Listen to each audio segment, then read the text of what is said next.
Kin Taeho was not supposed to be on this planet. He was a survey specialist from Earth. His job was to study rocks and ice on frozen worlds. He was good at his job. He had worked on moons and planets across the galaxy for 12 years. He knew cold places better than most humans alive. His ship was called the Mugunghwa. It was a small survey vessel, built for one person. 3 days ago, the navigation system had failed, while he was traveling between star systems. The ship had made an emergency landing on the nearest planet it could find. That planet was Drathos 7. Taeho was 34 years old. He had black hair that was starting to show some gray. He had kind eyes and strong hands. He was not a soldier or a hero. He was just a man who liked studying rocks and ice and the secrets they held. He was checking his ship's broken systems when he heard the sound. It came from far away, maybe 40 kilometers or more. But it cut through the cold air like a knife. It was the saddest sound Taeho had ever heard. It made his chest hurt. It made his eyes sting with tears that he did not understand. He knew about the Velthari. Everyone in the galaxy knew about them. They were ancient and proud. They were powerful. They did not ask for help from anyone. They kept to themselves and lived by their own rules. But that sound was not the sound of a proud species. That was the sound of grief. That was the sound of a mother crying for her children. Taeho thought about his grandmother. He remembered how she had cried at his grandfather's funeral. She had made a sound just like that, a sound that came from somewhere deeper than words could reach. He looked at his broken ship. Then he looked toward the direction of the sound. Then he looked at his equipment. He had a thermal suit. It was designed for working on frozen moons where the temperature could drop below 100 degrees. He had heating units that were meant for keeping drilling equipment warm. He had plasma cutters for slicing through rock. He had nutrition paste and water and emergency supplies. He had everything he needed to survive in the cold. The smart thing to do would be to stay with his ship, wait for rescue. Do not get involved in the business of ancient dragon beings who did not want help from outsiders. Taeho was not always smart. He packed his equipment and started walking toward the sound.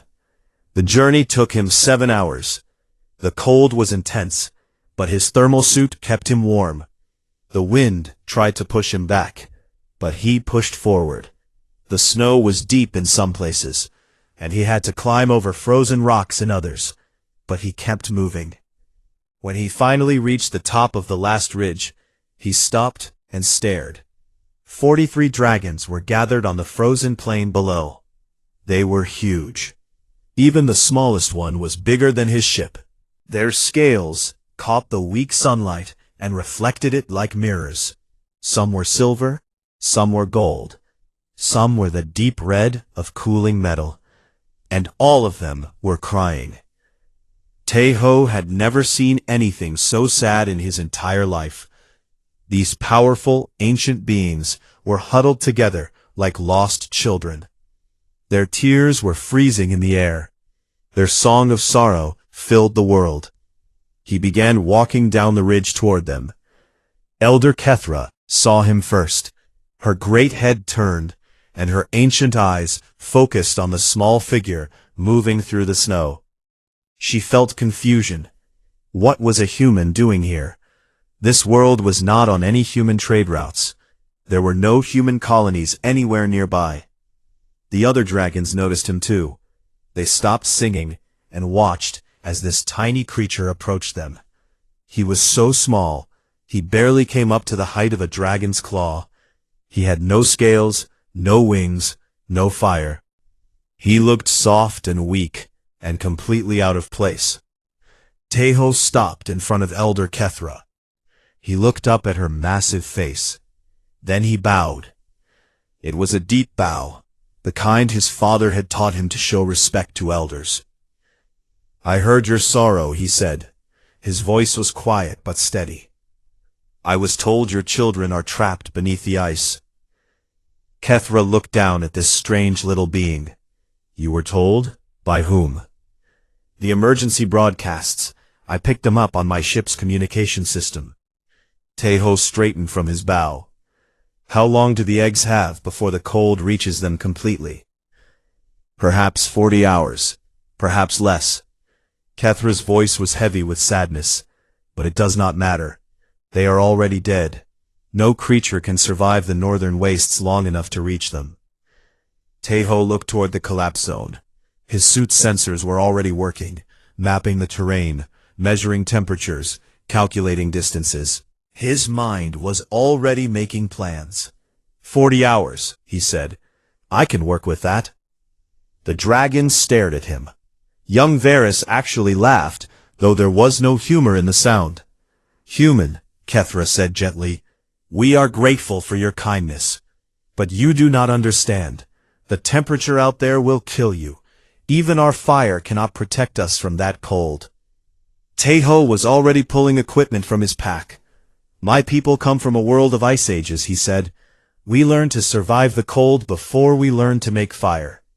We have been fighting winter since before we could walk upright.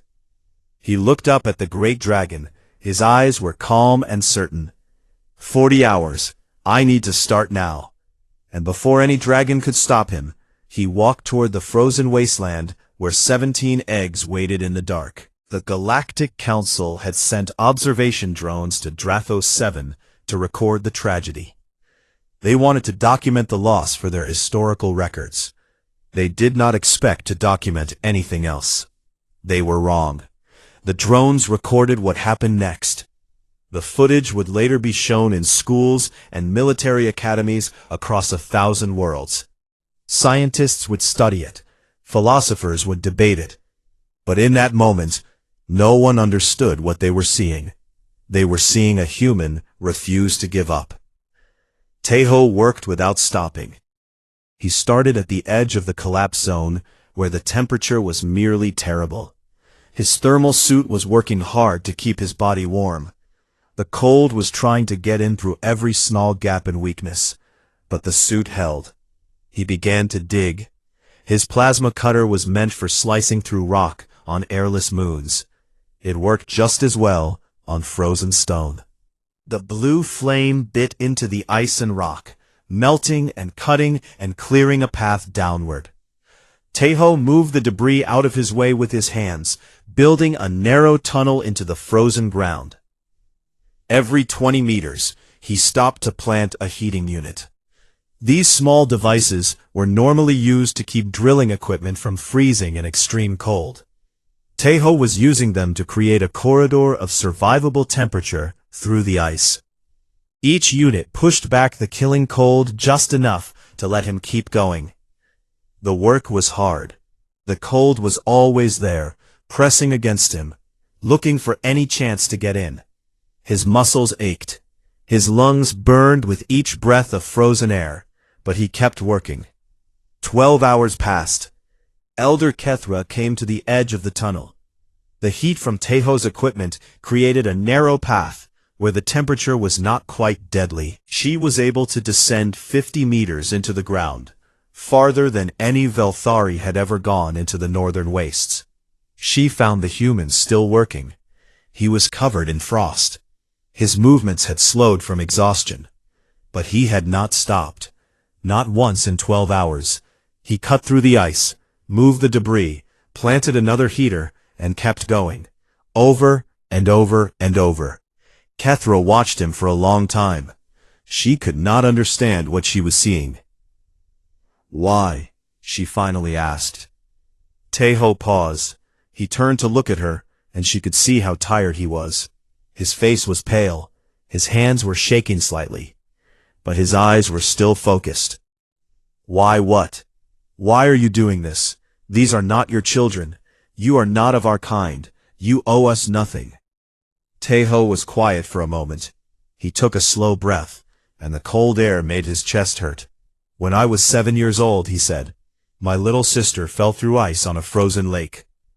It was winter, and the ice was not as thick as we thought. She went under, and the water was so cold that it would kill her in minutes.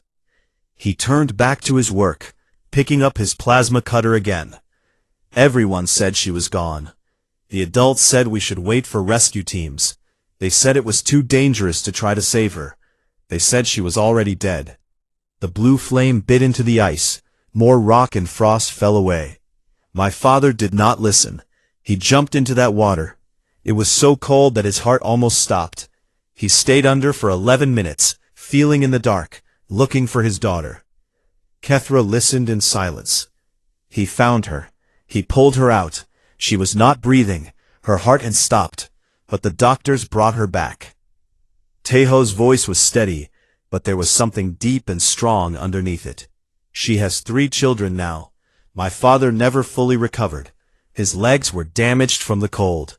He walks with pain every day. He looked at the great dragon. I asked him once if he regretted it, if the pain was worth it. What did he say? He said that some things are more important than pain. Some things are more important than being safe. He said that when someone needs help and you can try to help them, you try. Even if it hurts, even if you fail. Teho turned back to his work. He said that is what makes us human. He kept digging. Above ground, the other dragons gathered around the tunnel entrance. They could not go down. The cold was too strong, even with the heating equipment. But they would not leave. They watched the screens that showed the humans' progress. They saw him descend deeper and deeper into the frozen earth. Young Varys stood beside Elder Kethra when she returned to the surface. I do not understand, he said. Why does he not stop? His body is failing. His equipment is wearing out. He must know that his chances are small.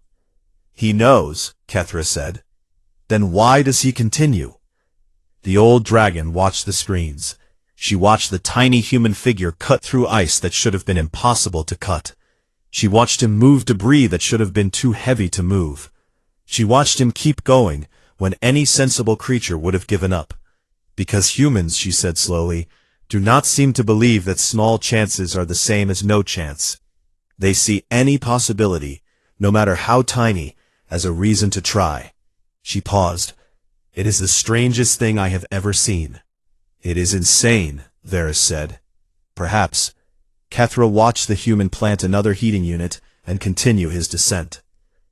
Or perhaps we have simply forgotten what it means to truly fight for something. 20 hours passed. 30 hours.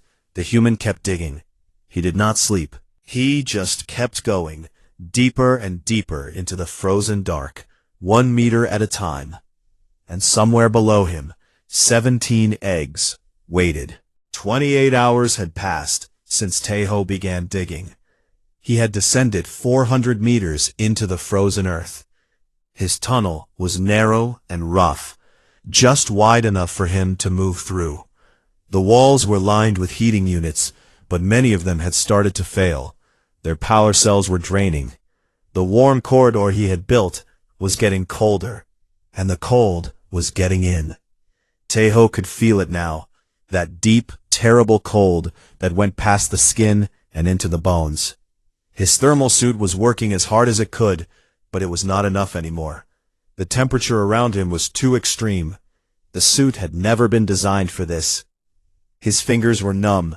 He could barely feel his hands. Every breath hurt his lungs. His body was starting to shake, and he could not make it stop. But his sensors showed something that kept him going. The brood cavern was close. Just below him, maybe 50 meters more, there was a pocket of warmth. The geothermal heat from the planet's core had kept that small space from freezing completely. The eggs were still alive. He could see their heat signatures on his screen. Faint, but there. He kept cutting. Above ground, the dragons watched in silence. They had stopped talking hours ago. There was nothing left to say. They simply watched the screens and waited. Elder Kethra had not moved from her spot near the tunnel entrance. She watched the data from Teho's suit. She could see his body temperature dropping. She could see his heart working too hard. She could see the warning signs that his body was starting to fail. She knew what she was watching. She was watching a creature slowly die, and she could do nothing to help. Young Varys came to stand beside her. "His suit is failing," he said quietly. "The cold is reaching him. Can he not turn back?" "He will not turn back. He has come too far. But he will die." The old dragon did not answer. She just kept watching. 31 hours. Tejo's plasma cutter broke through into open space. Warm air rushed up to meet him, and for a moment he felt like crying with relief. He pulled himself through the opening and fell into the brood cavern. It was warmer here, not warm like a summer day, but warm compared to the frozen hell he had just come through. The temperature was maybe 10 degrees below zero. His suit could handle that. His body could survive that. He lay on the ground for a moment, breathing hard. His whole body was shaking. His vision was blurry. He felt like he might never move again. Then he saw them. The eggs were clustered together in the center of the cavern. They were beautiful. Each one was about the size of a human child, covered in scales that matched their parents' colors. Gold and silver and deep red. They pulsed faintly with life, their shells rising and falling with tiny movements. 17 eggs. 17 lives. Tejo pushed himself to his feet. His legs did not want to work properly. His body did not want to move, but he made it move anyway. He walked to the eggs and knelt beside them. They were warm to the touch. They were alive. Now he just had to get them out. He picked up the first 2 eggs, one in each arm.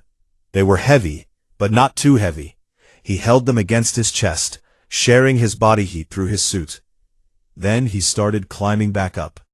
The tunnel was 400 meters long, 400 meters of ice and rock and freezing cold.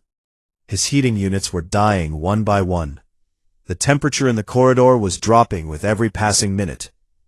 Tejo climbed anyway.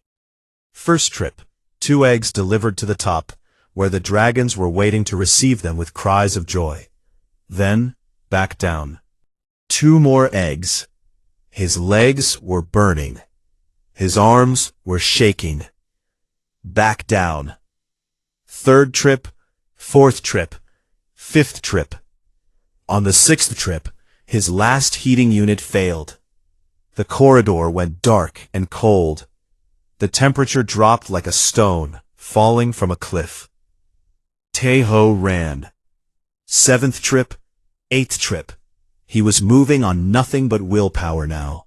His body had stopped sending him signals of pain. It had given up trying to warn him. It was just doing what he told it to do.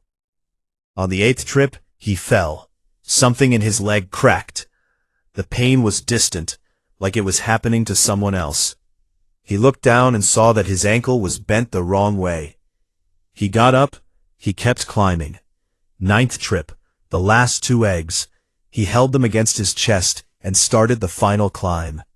His thermal suit had stopped working completely now. He could feel the true cold for the first time. It was like nothing he had ever felt. It went through his skin like needles. It wrapped around his heart and squeezed. It tried to stop his blood from moving and his lungs from breathing. The observation drones recorded his core temperature falling. 32 degrees, then 30 degrees, then 28 degrees. At 28 degrees, a human should lose consciousness. The brain should stop working. The body should shut down. Tejo kept running. He ran on a broken leg through a frozen tunnel with 2 eggs pressed against his chest. He ran while his body was dying around him. He ran while the cold tried to take everything from him. He could see the light from the surface. It was so close. Just a little farther. Just a few more steps. His vision went dark. His legs gave out. He felt himself falling, but he did not let go of the eggs. He burst out of the tunnel and into the light. The dragons saw him emerge, a frost-covered figure stumbling through the snow. His skin was blue. His eyes were empty. He was barely alive. He took 3 more steps toward the waiting dragons. Then he collapsed face first, into the snow. "The eggs," he whispered. His voice was so quiet that only Kethra could hear him. "Please, the eggs." Then his heart stopped beating. Elder Kethra moved faster than she had moved in centuries. She was beside the fallen human before the snow had settled around his body. She could see that he was not breathing. She could see that his heart had stopped. She could see that death was taking him. The other dragons rushed forward. They took the eggs from his arms with gentle claws, passing them back to be warmed and protected. All 17 eggs were safe now. All 17 lives had been saved. But the creature who had saved them was dying in the snow. "No," Kethra said. Her voice was thick with something she had not felt in a very long time. "No, you do not die here. Not for us. Not like this." She opened her great mouth and breathed fire. But this was not the fire of battle. This was not the flame that Velthari used to destroy their enemies. This was something older, something sacred. It was a fire that mothers used to warm eggs that had grown too cold. A fire that gave heat without burning. A fire that touched the edge of life itself. The golden flame wrapped around Teho's frozen body. It pushed back the cold that had settled into his blood. It warmed his frozen heart. But it was not enough. One dragon's fire was not enough. "Help him," Kethra commanded. "All of you. Now." The other dragons did not hesitate. They gathered around the fallen human and opened their mouths. 43 streams of golden flame poured down onto Teho's body.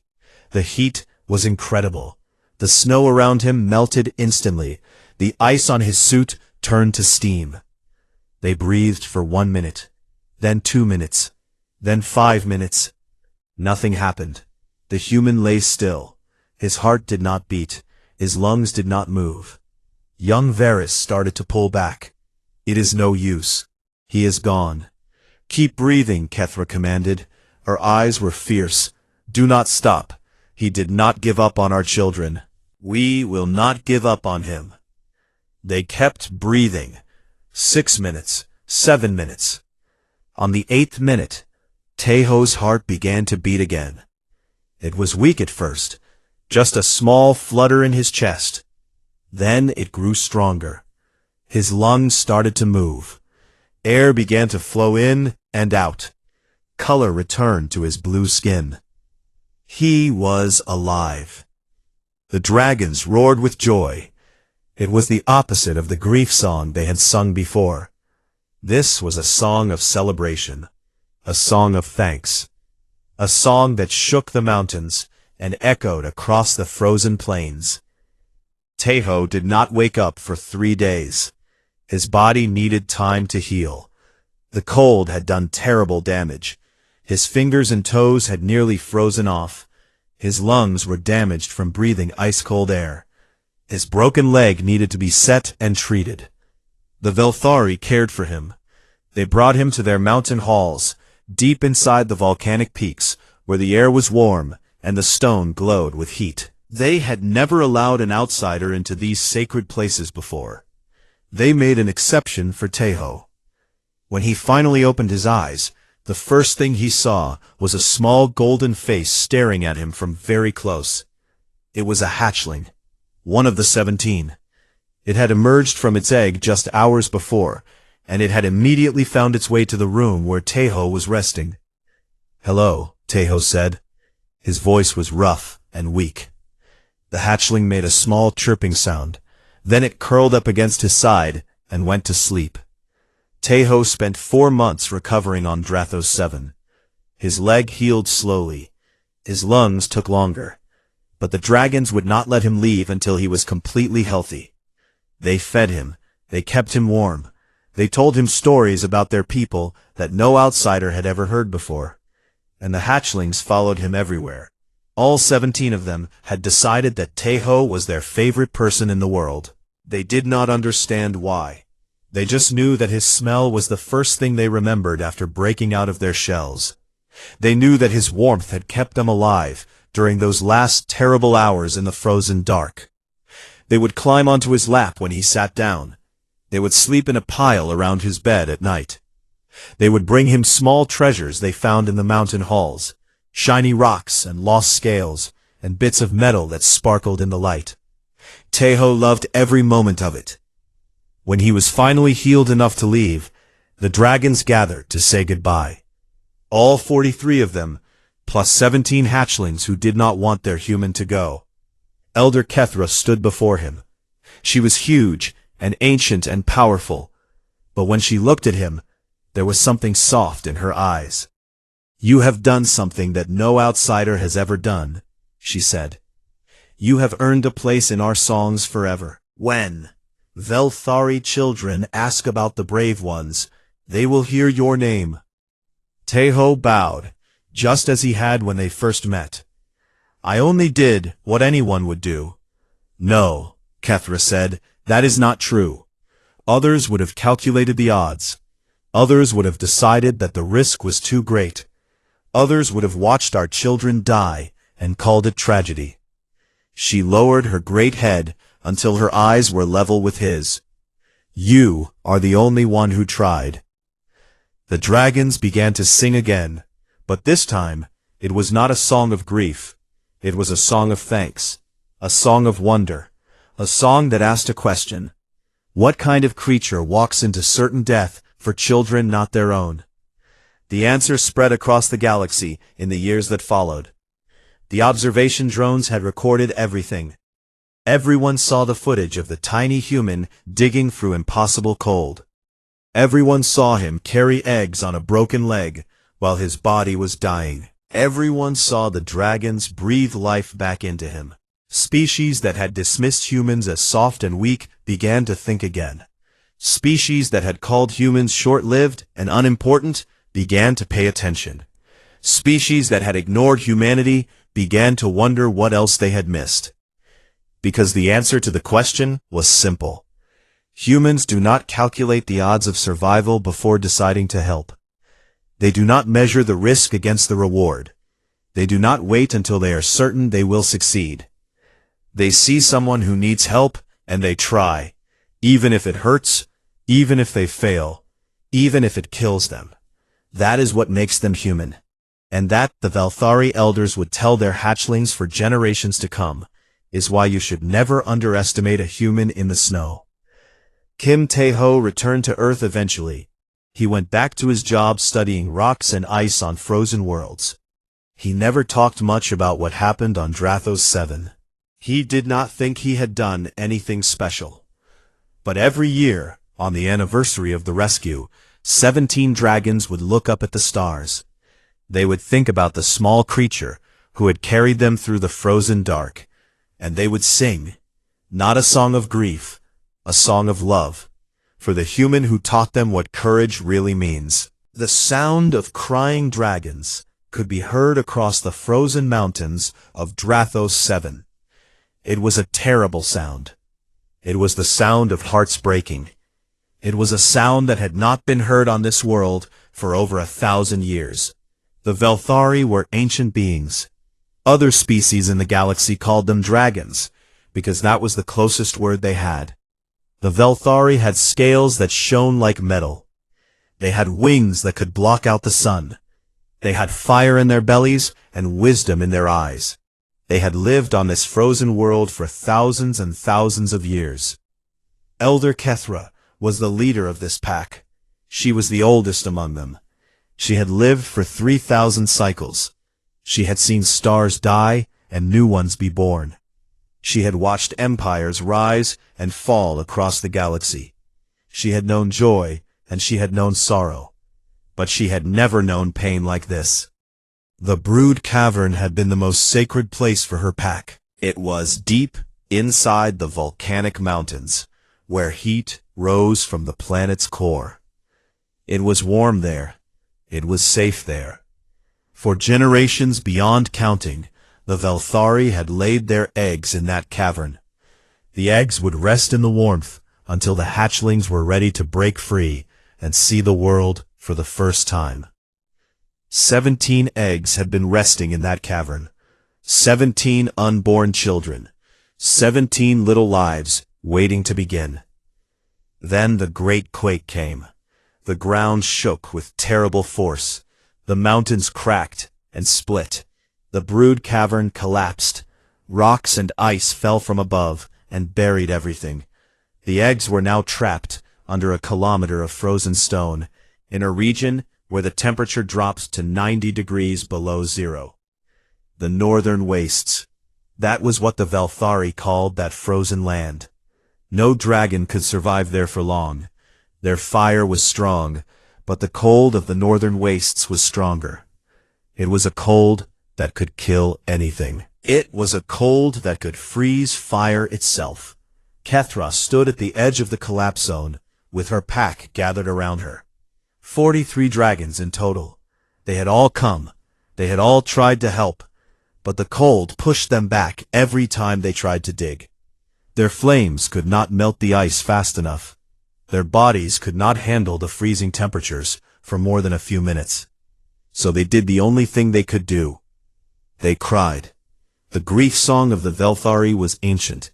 It was a song that came from somewhere deep inside their souls. When a dragon sang this song, every creature for hundreds of kilometers could hear it. The sound traveled through rock and ice and air. It was a sound of pure sorrow. All 43 dragons sang together. Their voices rose into the cold sky. Tears fell from their eyes and froze before they could hit the ground. Little crystals of frozen dragon tears scattered across the snow, like broken diamonds. The Galactic Council sent messages of sympathy. The council was made up of many different species from across the galaxy. They had all heard about the tragedy on Drathos 7. The Cricks were insect-like beings with hard shells and cold minds. They sent a message saying that the eggs were certainly frozen by now. There was no hope. It was simply mathematics. The Morvathi were creatures made of living rock. They calculated the chances of saving the eggs. The number they came up with was 0.003%, almost zero. They sent their condolences. The Delcari were beings who lived in water. They were known for their kindness and their soft hearts. But even they simply shook their heads when they heard the news. There was nothing anyone could do. The northern wastes were too cold. The eggs were too deep. No species in the known galaxy could survive long enough to dig through all that ice and rock. No species they knew of, anyway. Kethra looked at the frozen wasteland before her. Somewhere down there, buried in the darkness and the cold, were 17 little eggs. 17 children who would never see the sky. 17 small hearts that would stop beating before they ever truly started. She had failed them. She had failed all of them.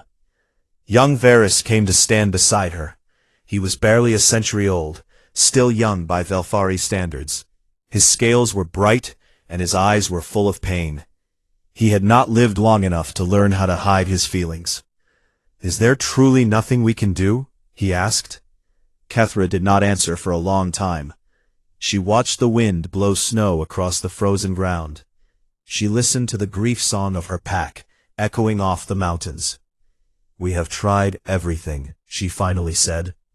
"Our fire is not enough. Our bodies are not strong enough. The cold will always win." "Then we just wait for them to die?" "We wait," Kethra said, "and we sing, and we remember them. That is all we can do." The dragons continued their song. The sound filled the frozen air. It was a sound of giving up.